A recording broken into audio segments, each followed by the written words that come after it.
What is God? My partner asked me that. He said, because I said, focus on God. And he goes, well, I don't know what that is. I don't know how to do it.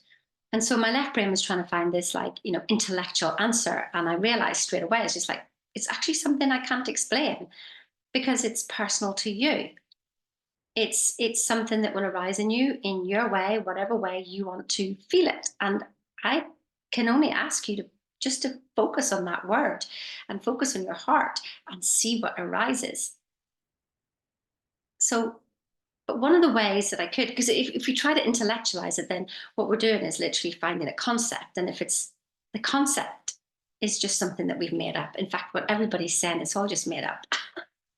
So, like everything I'm saying is just made up. So, don't believe a word I say, but perhaps there's some truth in it because I'm speaking my truth, that maybe you'll find your own truth. And so, but here's one exercise that really, really worked for me. So, before we talked about, if you're feeling guilt and shame, that to get rid of the circumstance in your mind, get rid of the judgment that it's wrong, and get rid of the labels and just feel the feeling. And so then I started to do it with the things that I liked. So perhaps I'm thinking about my children, and then I can feel love for them. But then I start to do, okay, well, take away the children, take away the judgment that's good, take away the label, just feel the feeling. I noticed that there was no difference. It was just a feeling. It was just energy. And then I thought, well, there was something happening and I couldn't go. And I was feeling like I was missing out. And so I asked myself, well, what are you missing out on? What would it feel like if you were able to go? And so I sat in that feeling and I thought, well, I would feel this, this, and this. And I thought, okay, well, take it away and feel the feeling. And then I wasn't missing out anymore. You see, the missing out is like a separation of yourself going, I should be here, but I'm not. And then a story starts to arise. If we can just drop all stories, you see, one of the first things we do is, when we're studying with Bob Proctor, is to swap one story for another. But then you're just literally swapping stories, and then you get caught up in the next story. And then if that story doesn't go right, then you get caught up in the next story. What if you just drop all stories? We could just drop all stories and just sit in the feeling of feeling good for no reason whatsoever. Do you want to practice that today? I mean, even on my walk this morning, and I said that, we would go and have a cup of tea and a croissant in a cafe on the way back.